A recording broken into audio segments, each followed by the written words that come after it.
Welcome back to our Simple Healthy Life podcast, where our goal is to have real, insightful conversations on topics that we find interesting. And today I'm very excited to have Alysha Gebo back for the second time. I think you are our second time guest, right? Mm-hmm. Yeah. I unfortunately had to miss the first time you were here. So I got to listen to the podcast, just like everybody else. And I was blown away with your ability to kind of take some difficult topics around nutrition and make them simple. So thank you for that. Absolutely. So I'm excited. I'm glad you're here, and I have some questions of my own. Absolutely. But first, for anybody that didn't get to listen to the first podcast, could you introduce yourself and tell us a little bit about you? Well, I'm very happy to be back. It was very fun. I had a lot of fun the first time. So I am Alysha. I'm the co-owner of Nurtured Nutrition. Me and Ryan own Nurtured Nutrition, which is a practice that specializes in treating disordered eating, GI conditions, and general nutrition as well. And we've been open for, what are we at now? We're at 4 years. Wow. We've been open for 4 years. Wow. So that's been a great journey. So yeah. Well done. Yeah. And now, you went to school for it? Where? We went to Framingham State. So we got our undergrads in nutrition and dietetics at Framingham. And then after that degree, I went for my master's in psychology, and I focused all my studies on disordered eating. So I had that additional bit of education, which has been super helpful for counseling and understanding. Nice. And so did you have a passion for this when you started it, or where did it come from? Oh, yes, absolutely. I had a passion for this since probably the age of 16, kind of struggling with some of my own issues with nutrition.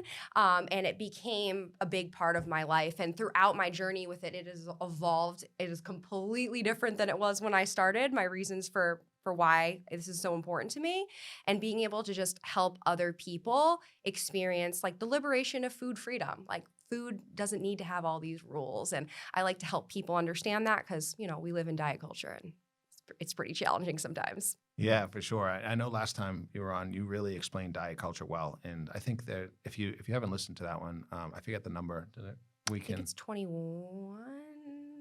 21? Sounds right. I only remember it because it's Ryan's number, so 21. All right, yeah, 21. Go back and listen to that. The diet culture one was really eye-opening for me.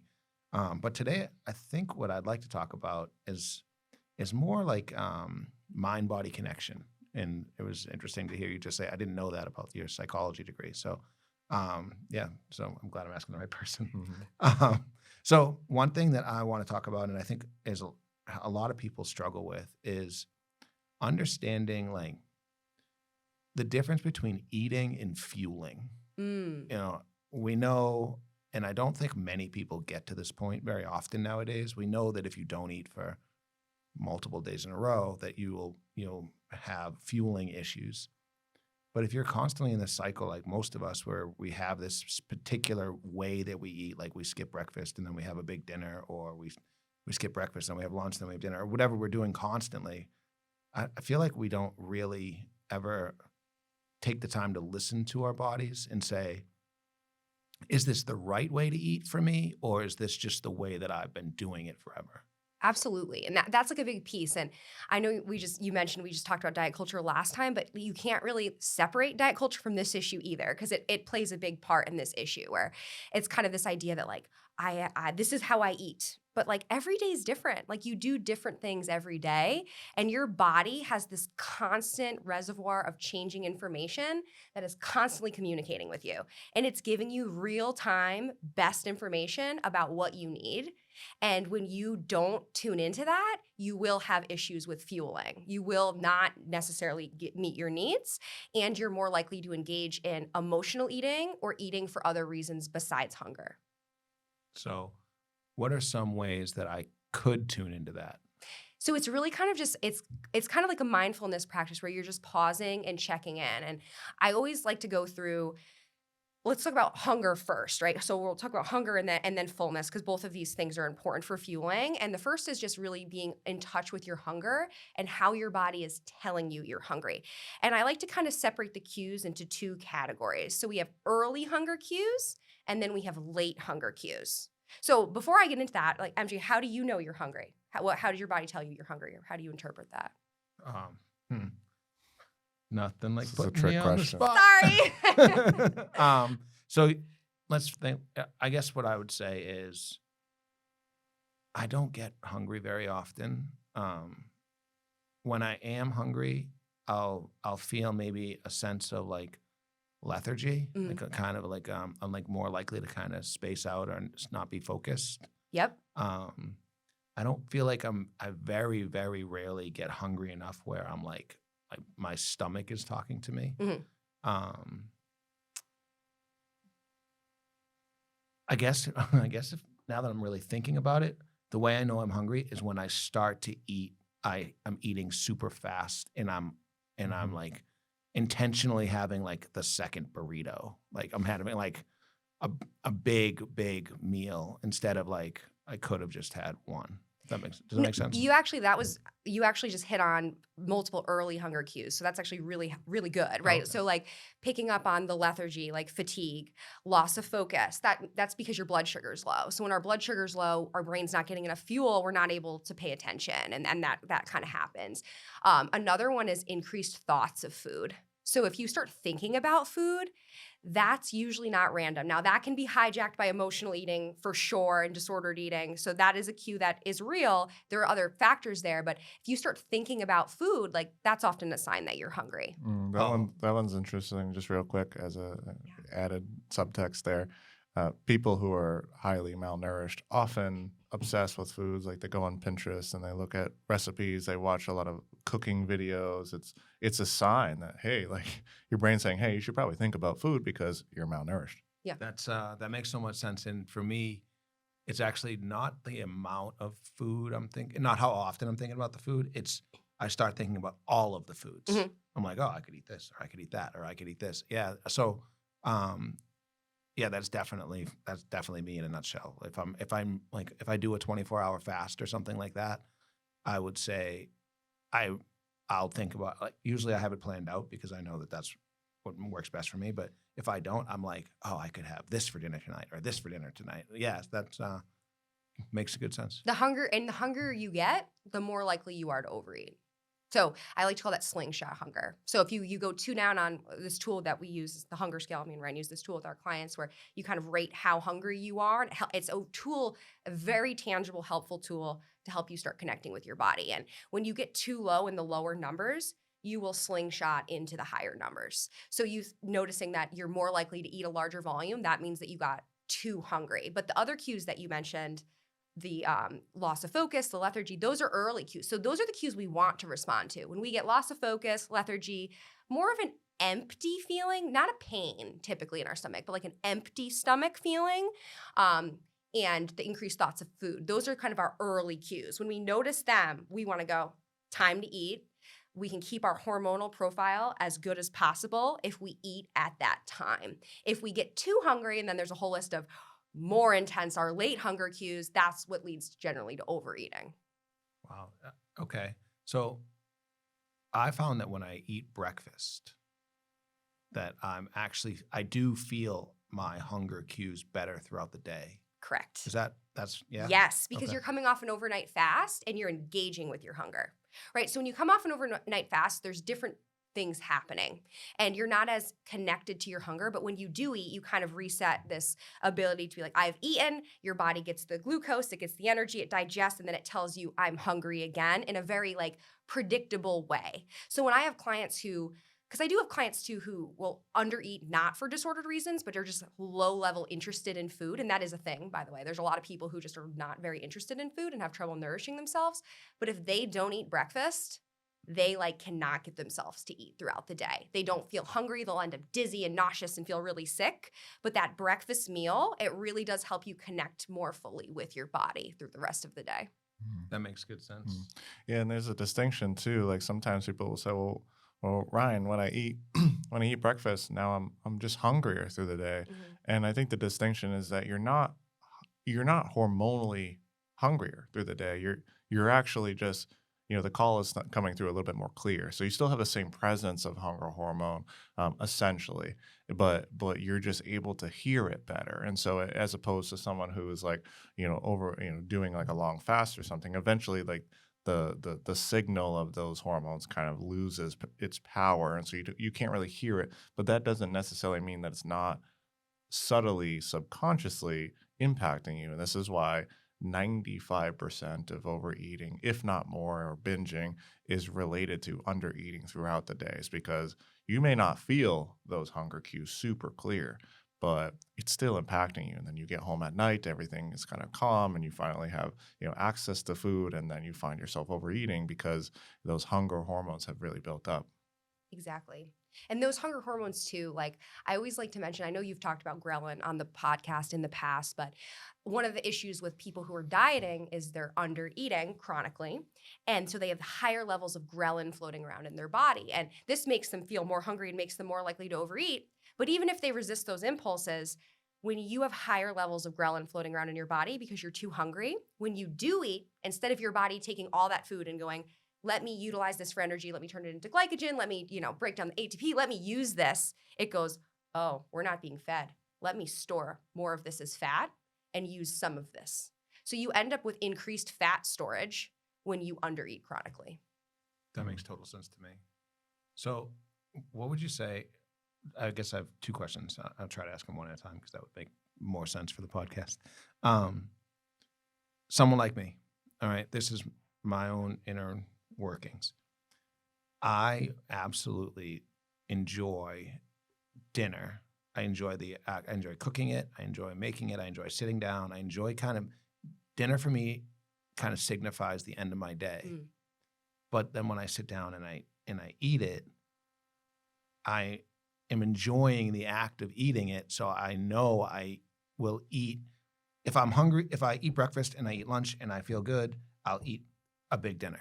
If I skip my whole day, I will eat a big dinner. How do you kind of curtail that late night dinner time overeating when it's mental? Well, there's a lot of pieces there, right? So if there is the mental piece, and that's kind of like the restriction. So if you have undereaten during the day, mentally you're going to have a higher drive to overeat, and physically you're going to have a higher drive to overeat. So one of the most important things is eating normally during the day. I always think about it as let's keep our hormones as happy and in check as possible by eating normally during the day. There's also an emotional component that can be present with that sometimes. And a lot of times we will use eating to decompress or relax. So if we had a really stressful day and we're kind of like, oh, I could sit down to my dinner. And it's normal for that to be relaxing. I love sitting down to my dinner and enjoying it for sure. But if you kind of have this urge to eat past fullness, you're probably eating for another reason.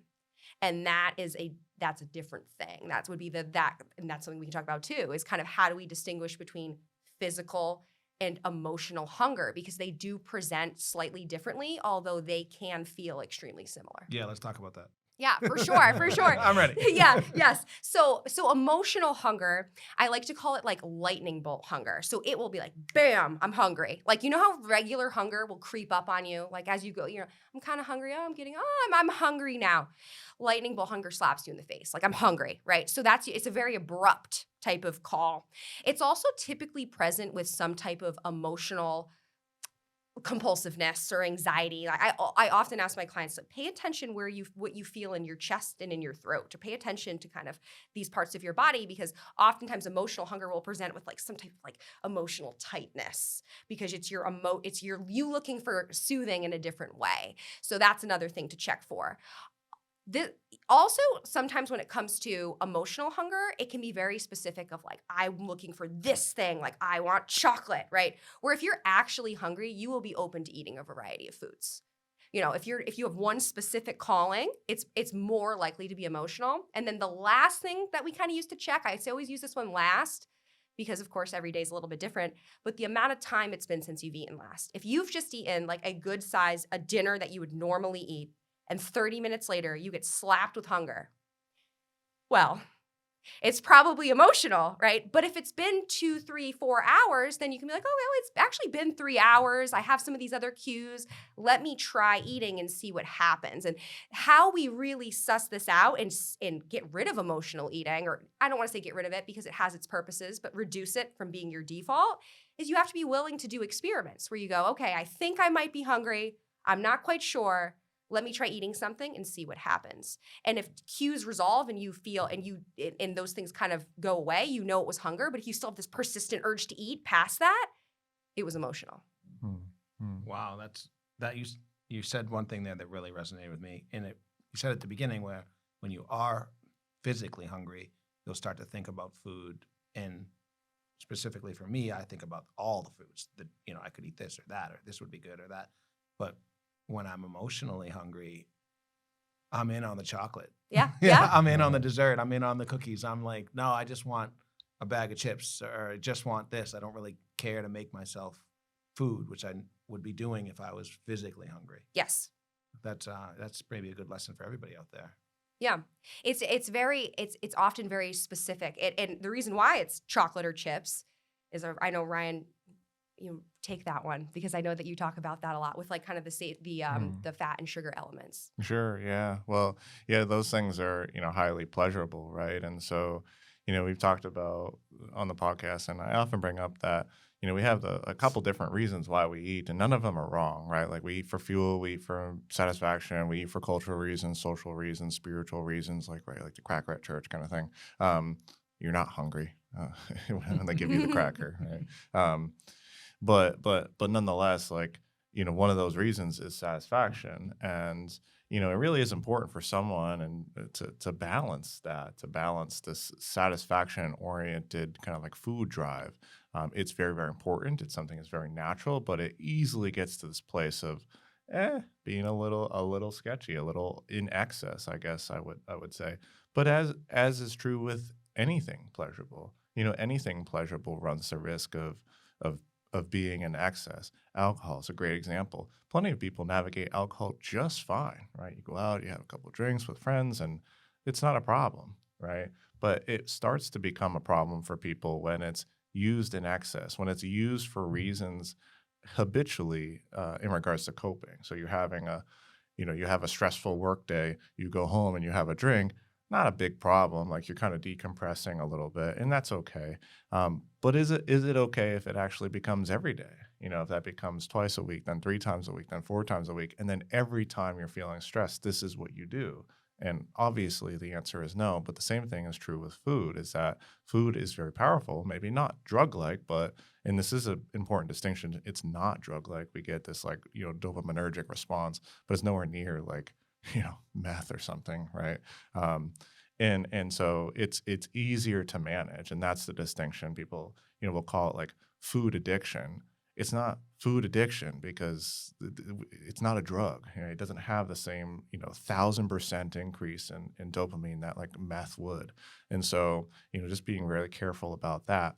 But yeah, I mean, we use it to cope. It's just one of those things where if it's your only coping strategy, if you lack other areas that also help you cope, such as meditation, journaling, breathing, talking with friends, playing a game, engaging in hobbies, those are important areas. So it happens to be the case, and this is something that we find often with disordered eating or just like, challenged eating habits in general. When the person gets more hobbies, they balance out their lives, they do better. It's just like it's 2 peas in a pod. That makes good sense too. Yeah. Absolutely. I always tell them, like, I know I'm your dietitian. We're talking about food. I'm like, but we're going to be talking about like knitting and painting. And, I need you to find other things that bring you that joy, something to look forward to at the end of the day. Because for a lot of people, disordered eating or no, it's like, I'm going to sit down, I'm going to have my chocolate at the end of the day. And like, they're looking forward to that because it's pleasurable. It is. But another distinction is that food tastes better when you are hungry. This is actually true. Your taste buds downregulate when you are full. The food literally does not taste as good. Now that I said that, pay attention next time to see what happens, because it literally doesn't. And then, so I kind of ask myself sometimes, like, oh, I kind of want some chocolate. Oh, am I hungry? Oh, I'm not really hungry. I'm like, you know what? Do I want second-rate chocolate? Or do I want some yummy chocolate? I'm going to wait an hour and I'm going to reevaluate, because I want my chocolate to actually hit, because when I'm hungry, it will. So it's kind of figuring out that fullness element. And there's definitely a lot of things on that as well to kind of figure out, well, how do I know when to stop eating? Yeah. So that takes me to so I had previous question. Yes. Was well, I want to talk about portion size, but my previous question was, what do you say to the people that are like, yeah, whatever. I don't eat breakfast. This is just who I am. I don't eat breakfast. I have a coffee in the morning, and then I'm not hungry until, some people say, all the way till dinner or lunch or dinner. Like that's just what I do. That's just who I am. That's what I do. Yeah, I mean, people do say that to me. And then I will encourage them to check in with cues that they may not be relating to hunger, that mean hunger, that are some of the later cues. Because people who typically fast like that have a very poor connection with stomach hunger specifically. So the hunger that our society generally thinks of as stomach hunger is like, the main cue is really not present as much in those people. So I'm asking them, are you feeling dizzy? Are you feeling very tired? Are you feeling nauseous? Do you have a headache? Do you kind of stand up sometimes and see little sparklies? Like there's all these other things that people might attribute a headache to, I'm stressed or tired, or someone might attribute nausea to my stomach is upset. But in reality, that might be your body's cry for, I have too much acid in my stomach because you haven't fed me. Now I'm nauseous. Please put some food in here to absorb this acid. So I'll help them connect with these deeper cues, because almost every single time that I go into that conversation, eventually they'll be like, yeah, I was actually pretty dizzy today. I'm like, okay, well, that was hunger though. Like we need to make that connection that dizziness was hunger. So I need you to eat something next time that happens. And within 15 minutes, I need you to assess, did the dizziness reduce or go away? Because if it did, we have concrete, indisputable evidence that dizziness was hunger. And now we can build that connection. So is the same thing for like that afternoon crash? People talk about all the time, like, oh, I have that 2:00 crash or whatever. Is that kind of the same? Right. It can be. Absolutely. Like, I mean, I feel like I used to have I don't feel like I have that anymore, right? Because I'm more in tune. So yeah, the afternoon crash, sometimes too, depending on what you eat for lunch. Like if you eat something that takes a bit of effort to digest, like when you digest, the blood rushes to your stomach and your digestive system, which then reduces blood in the rest of your body, which can make you tired. Also, depending on what you ate, it could be like a blood sugar spike or crash, so some of those different things.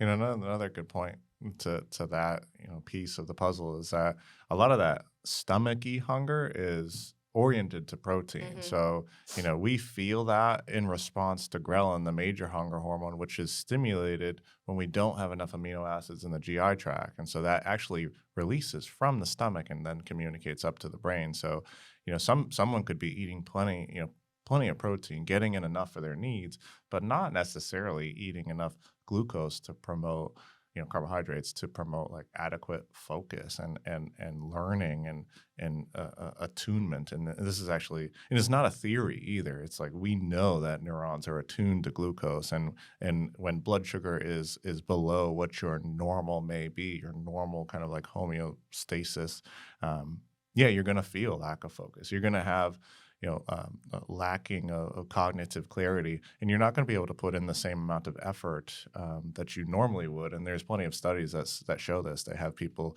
who are well fed with glucose versus people who are underfed, and they find that every time the people who are underfed just do worse. They give up on their tasks that they give them to do. They quit. They can't think clearly, and so you may not notice this. This is, by virtue of lack of cognitive clarity, you're not even noticing your lack of cognitive clarity, which is the scary part. And so that's why it's really important, like Alysha's saying, making sure that you have some essence of nutrients coming into the day. But if for whatever reason, and I share this with people, like some people just don't like breakfast. It's just kind of like is what it is.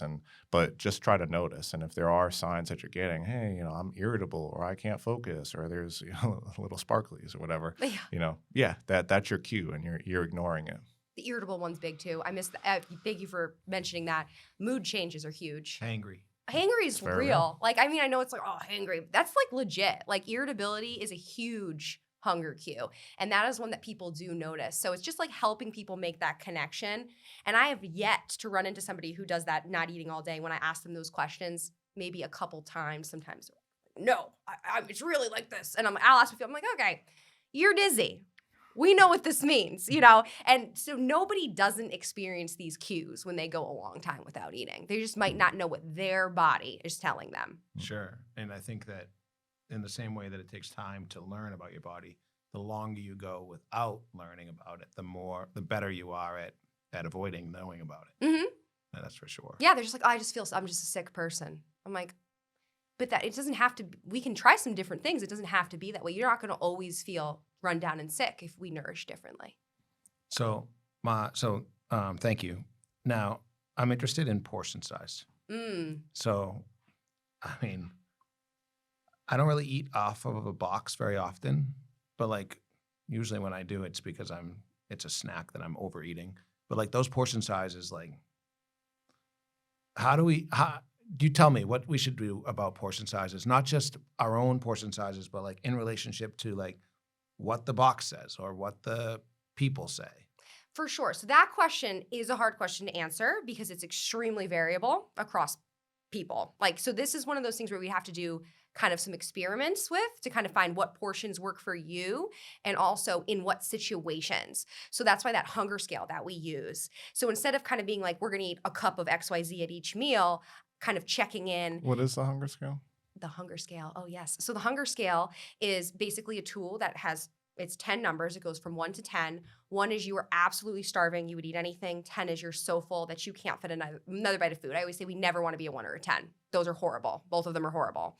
Between 4 and 7 is shaded in green. And this is where we want to chill all day. If we can hang out between 4 and 7 all day, we're going to be most connected with our body, most energized, and our hormones are going to be in the best profile possible. So we want to be able to kind of make it into the green zone. So it's less about the exact portion and more about connecting with yourself while you are eating. So you might portion out like a cup of rice, a cup of vegetables, and a piece of chicken. And, might be like, that's generally a good portion for me. But if you're eating and all of a sudden 3/4 of the way through, you're feeling those feelings of satiation, meaning like the food is starting to taste not as good. You're becoming a bit less interested in it. Now, those things are also manipulated by emotional eating. So that's the kind of it is a little bit different sometimes when we have emotional eating. But if you're noticing you're getting full, then we stop. If you finish the plate and you're still hungry, you kind of ask yourself like, what do I feel like I'm needing? A lot of times, if we're still hungry after a meal that's a pretty decent size, it's because we didn't eat enough fat. Because fat is the most satiating nutrient. So you might kind of add a little scoop of peanut butter and move along with your day. So the exact portions, that's like an individual basis. But as related to the ones on the box are political.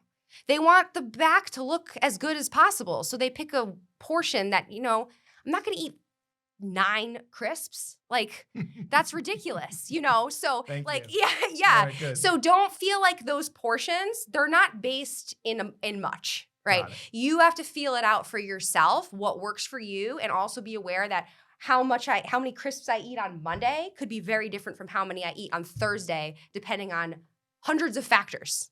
So if they want the box to say that it's 150 calories per serving, but the serving is 9 chips. Who eats 9 chips? Okay, good. Okay. Yeah. That makes me feel better. Yeah. Because I'm like, I eat the box of chips, which I know is the wrong end of the spectrum, but I do feel better about that. Yeah, no, it's not about that. It's all about kind of like how you get full. So there are 2 kinds of fullness. And in order for you to feel trusting in yourself and like understand what your body's saying, you need them to match. So there's volume fullness and there's satiation fullness, and they feel different. Volume fullness is what people do when they diet. So I like to call it like volume hacking. Like pretend you had a giant bowl of lettuce, right? You ate this huge bowl of lettuce.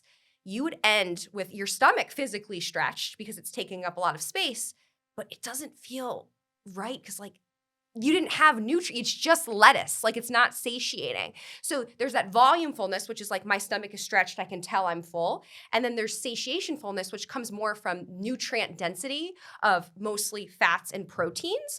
And there's receptors in your stomach that let you know when you've hit that ratio. So while you're eating, if you eat slowly, which is vitally important, by the way, you don't want to be eating quickly because it's very difficult to sense these things as they're happening.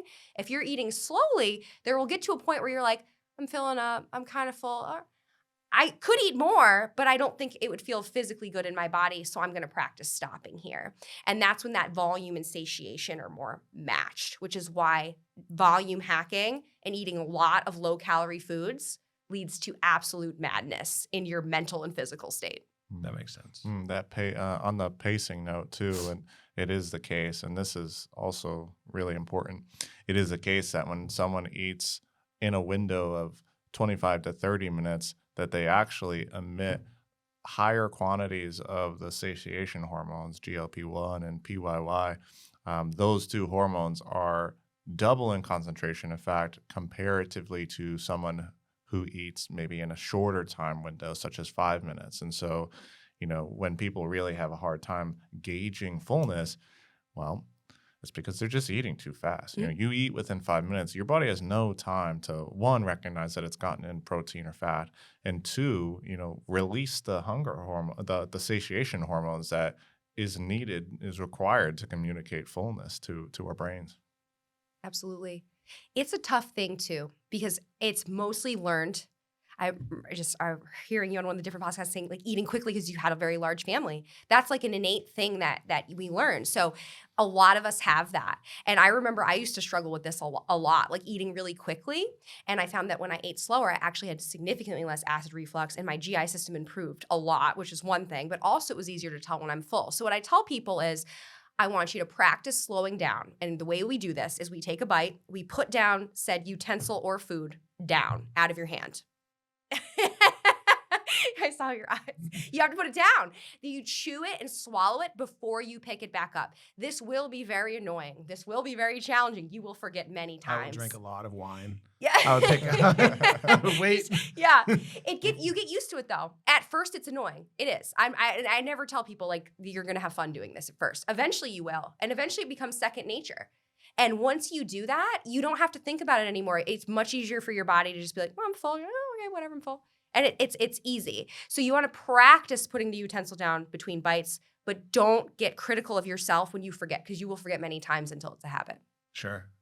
So I like this, and you've said a couple things about experimenting. So what would the audience maybe give us a couple experiments that the audience could do? The audience could do, based on the fact that they do all the things that I said that they do. Well, I mean, all the things you're saying, they're very normal things to do, right? Like, they're not crazy. They're normal things. MJ's like, I have a friend who struggles with overeating. There's a friend that likes ice cream a lot now. Who doesn't like ice cream a lot? We're humans. Of course we like ice cream a lot, right? It's like a small portion of ice cream feels good in your body. A large portion just doesn't feel good. And you deserve to feel good, right? So it always comes down to, I deserve to feel good. What portion is going to make me feel good? But in terms of experiments, so we have hunger experiments and we have fullness experiments. Hunger experiments can be challenging for people in the dieting mindset because it involves you eating outside of times that you feel comfortable eating or outside of parameters that you've set for yourself. So it might look like this. Maybe I have somebody who eats breakfast and eats lunch, but by the time they get to lunch, they're really hungry and they're refusing to eat a snack in the middle, even though there's a 6-hour gap. And I keep saying, let's put a snack there. So a hunger experiment might look like, all right, say it's 3 hours after breakfast and you're feeling dizzy and tired. You have to eat something. And then you have to assess how it made you feel. And then that's how you can tell if it was hunger or not. For fullness, it's kind of more of is this physical fullness or an emotional eating instance? And that would be like maybe after dinner, we're still craving something. I usually have people implement what I call the 15-minute rule. And this is kind of to help with people who are still eating quickly. Whereas if you finish a meal and you still feel hungry, or not necessarily you still feel hungry, if you're unsure if you're full, which honestly, being unsure if you're full is super common. That's super normal, not being able to tell for sure, especially when the food in front of you is really good. So what I have people do is like, okay, let's wait 15 minutes. Let's do something else. Give time for those hormones to kind of make their way into your body. And after 15 minutes, if you are still feeling the urge to eat. Give yourself permission. If you're not still feeling hungry, which often is the case because you're now distracted and the hormones have come into play, oh, well, you weren't hungry. Now we know that what that was. So you kind of have to be open to moving a little bit outside of your comfort zone of how you would normally eat in order to implement the experiments, which is why, that's one of the main things I do is I help cheerlead people through their experiments. Okay. I like that. Yeah, no, that's helpful. Yeah, I think if you are under the impression that you overeat, then you probably should start with smaller portions and separate that out. Have a smaller dinner bowl or something and work with that, and then do exactly what Alysha's saying, like eat slowly, eat mindfully, enjoy the meal. And if you still feel at the end of that 15 minutes with that smaller portion that you need more, then go up and get more. You're allowed to get more. But it is a great point that it's kind of hard to tell if you're actually appropriately full.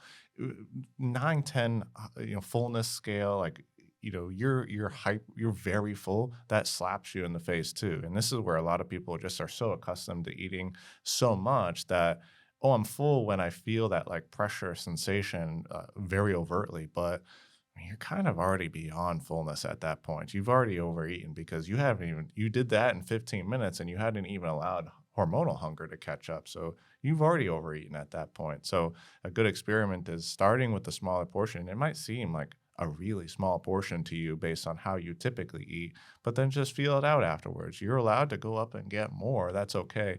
It just is really hard when you have food in front of you that's, already in a large portion, for you to expect that, your brain is going to, cooperate with this very pleasurable, kind of tasty, satisfying thing in front of you. It's, we were talking earlier, and I think the idea of this, like, that kind of like sadness that happens after something very tasty is very real, and portion size can be avoidance of that. You don't want to feel the sadness, the little dump that comes after, that emotional kind of piece that comes after eating the last bite of ice cream. So you get a large to like postpone it, but you're still going to feel that feeling anyways. And so you might as well do the thing that, like, one is most self-serving to you and nourishes you appropriately. Yeah, I always like to say too that like your eating experience is going to last the next couple hours. So let's say we do choose this much larger meal, and in the moment it was pleasurable and enjoyable to eat. But like, if we're going to go do something fun after dinner, we're not going to have as much fun if we're uncomfortable. You don't deserve to be uncomfortable. You deserve to be comfortable. And that's really what it comes down to. It's just reminding yourself, like, I deserve to be comfortable. Yeah, this food's good. And a good way to help remind yourself that, like, you don't have to eat it all right now is that it's a scarcity mindset is what causes this. Like, oh, this is mine. I have it now. Like, this is all I get. But you have to remind yourself, even if you don't intend to, I can eat more of this later. I can eat more of this tomorrow. And reinforcing that mental idea that you can have it later or tomorrow, it relieves the anxiety of kind of eating in a compulsive way. And it allows you to be like, I can stop because this isn't scarce. This isn't limited. I'm allowed to eat more when I want to. That's very important. I think that's well said. Let's talk about sugar. Okay. Because that's I think a big hang up for a lot of people.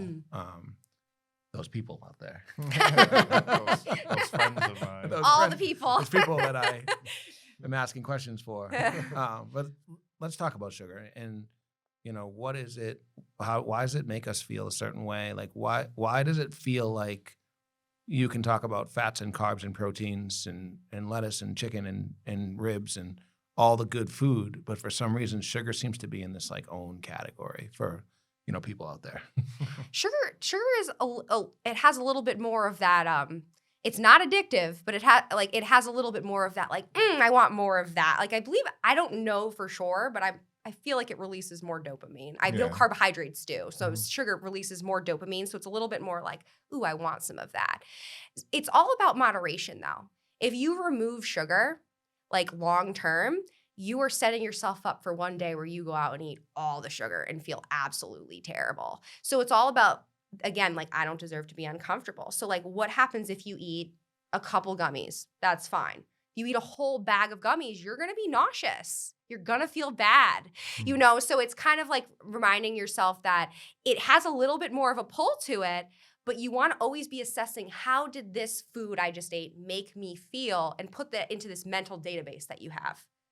All right, when I eat large amounts of sugar, I tend to feel nauseous. That happens to me. I mean, I know that I've had other clients report that too, or kind of have like that weird headachy type of feeling if you eat too much sugar. And like, we want to eat in a way that's not going to leave us feeling bad after. And I know I keep saying that, and I know that some people are like, well, but I'm just going to do it anyway. I'm like, but you can practice these things, and you won't just do it anyway over time. Yeah, and I want to urge this too, is that the balance is really important, because when you abstain from something, you call it bad, you call it, I'm just not doing this, I'm restricting this, however you want to phrase it. What you're doing then, the underlying mental infrastructure is, well, that is just so good, I can't control myself around that. I have no self-control around this. And we talk about, like, these more esoteric ideas of like manifesting, but those have basic neurological foundations as well. And so what you're really saying is you're stressing to your system, hey, this is super, super pleasurable, and I don't even know if I can. I don't even know if I can control that. And then guess what? The next time that you do have sugar, because you can't always avoid it because it's prevalent. It's We're in a America. it's a nutrient. It's not a bad thing. It just is there. It's part of our culture. And so it's something that has to be accepted rather than controlled. And the more that you say, ooh, this is so good, this is so good, this is so good, you tell this in your mind, even if it's not a conscious thought, it's happening. And then you go and have this sugar. Well, guess what? Guess who has the biggest dopamine response of all? You do, not the person who is so adjusted to having that and practicing the skill of managing and balance. Not that person, the person who's abstained for however many weeks or months or whatever it's been. That makes good sense. Yeah. You mentioned one thing, and I have a kind of an interesting question. Yeah. So we talk about emotions signal something oftentimes, and emotions can become dysregulated. And I guess that would be when we're getting emotions that are maybe signaling something to us that isn't necessarily true. But when I think about guilt as an emotion, what does guilt typically signal? And my answer to that would be, well, it kind of urges you to challenge some ethical behavior. So you feel guilty when you've done something wrong. Is that fair to say? Am I fair to say? Yeah. Yeah. Okay. So Something you consider wrong. yeah. Well, you or maybe your family or your culture potentially, right? So why is it that food has us feeling guilty? Because is food a moral thing? How are you wrong with food? How has that risen to the level of feeling guilty when we have cake or ice cream or this or that or overeat or whatever it might be? Why is it that we feel sometimes guilt there when I don't know if food should be an ethical thing? Well, that would be diet culture, right? So that's why diet culture is so interwoven into these conversations, because it kind of puts this essence that like the food choices that you make determine like your strength, or your goodness in some way. And people will tell me all the time, like, oh, I ate that, I feel guilty. I'm like, why? Did you murder? Like, what did you do? Like, I mean, like, did you do something actually bad? Like, you ate a cookie, like you were at a party, like there's nothing wrong with that. But these messages are so internalized from the culture that we live in that we get these intense feelings of guilt. So what I have clients do is I have them label it as inappropriate guilt. I'm going to say, it is your default response to feel guilty in these situations. That's how it is right now. So when you eat something and you feel that feeling of guilt pop up, first of all, I want you to recognize what that pattern is in your body, so you know that's what that is. And then I want you to label it as inappropriate guilt. So what that means is they will still feel the guilt, but then they can start mentally changing their connection to it, reminding themselves that it's popping up inappropriately, connected to values related to diet culture and not reality. And over time, if they continue to label inappropriate, all of a sudden the guilt stops. So you have to connect it each time, and that's how you pull it out of your default response. Really well said. Yeah, I mean, I'm definitely guilty of that.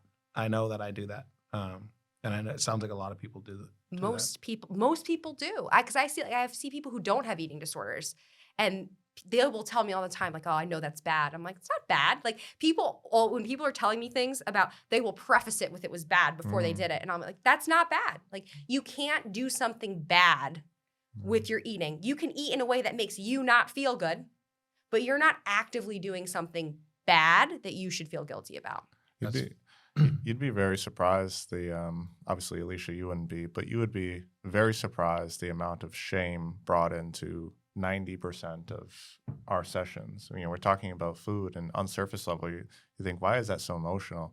Well, exactly. Why is it so emotional? But ask yourself some of these questions, and then face those feelings of guilt and shame yourself, or whatever kind of negative self-talk that kind of branches off of these emotions, and recognize that, yeah, these are vulnerable topics, and well said to kind of like label that guilt as, yeah, maybe this isn't exactly telling me maybe this isn't exactly right on my ethical, kind of behavior. It's not a great comment on my ethical behavior. And perhaps then I start to develop my own, food and movement philosophy, my own food culture, because the one that we're shrouded in, it doesn't even work. Like, what's the point of what's the point of this diety kind of culture when it's not doing anything for us? It's been around for decades and Hundreds of years. yeah, and it doesn't actually serve us. We're not healthier. We're not happier. We don't eat better. We don't take care of ourselves better. So, if you think that this has, any consideration on health, then you'd be mistaken. And so therefore probably creating your own value system and what is important to you. And this is exactly kind of what Alysha and I and, our team do often is help people create their own value system that works for them, that actually serves them and they feel better and are healthier. And quite frankly, I just have better habits in general, right? It's like, yeah, we talk about these things and it makes sense. Like, oh, they say you can eat, second portions, third portions. Well, yeah, you can, but you won't because you actually, you honor everything that you're feeling. And I think that's very important. Absolutely. Absolutely. And if any, there's a really good book on diet culture called Anti-Diet by Christy Harrison. Amazing book that really goes into the origins of diet culture and how it's affected us at such deep levels, and highly, highly recommended read. So I got a lot out of today. I'm sure the people that I was asking the questions for got a lot out of today. Got a lot out of today too. But I think if I could recap just a couple pieces that I took away, there's no wrong way to do this. And by taking the time to, what I got out of today is that you deserve to feel good. Yes. And recognizing that when you do the things that actually don't make you feel good, like the next hour when you're overly full, or the previous 4 hours when you haven't eaten because you're, trying not to for some reason and you're not really feeling good, that there's experiments that you can do. There's ways to figure out how to feel good throughout the entire day. And I think that's a huge piece for me. Not that I don't feel good throughout most of the day, but I'm aware that there are times when I don't feel my best. Like I'm lethargic or not focused, or I'm overly full, or I felt the guilt of eating the whole ice cream. But there are certain things that you can do, and there are people out there like you guys that you can talk to that will help you with that. But for me, the number one thing I took away from today is that you do deserve to feel good. Mm-hmm. I love that. I appreciate that. I'm glad that's the thing you took away the most, because that's the most important piece. Like when you really believe that, you will make decisions in your best interest. Yeah. Right? Just naturally. It happens naturally. It's a learning process. These things take a bit of time. So I always say, be curious, not judgmental. Whatever pops up, if let's say you do overeat, you go, why did that happen? And you play detective and you figure out, and then you formulate a new experiment for yourself. But if you go, I can't believe I did that, rah, rah, rah, you get nothing positive out of that. So being curious and just kind of playing around with what works best for you and reminding yourself that the only person who knows how much food you need is you. I don't know. I can help guide you in interpreting your signals, but you're the only person who knows. So we want to build that trust. Great. Yeah, well said. Beautiful. Thank you. Thank you so much Thanks for having me. Yeah, of course. Thank you. I really appreciate you being here. Yeah, it was really fun. Yeah, appreciate it. Okay. Yeah, and if you want to catch more of our episodes, we're on Spotify, going to be on YouTube. We're on a lot of podcast platforms, actually. So, yeah, please follow, please subscribe, all that kind of stuff. And definitely check out Nurtured Nutrition. NurturedNutrition.com? NurturedNutritionRD.com. NurturedNutritionRD.com. Yes, thank you. Thank you. Yeah, and please, subscribe, drop us a follow, comment, and we'll catch you next time.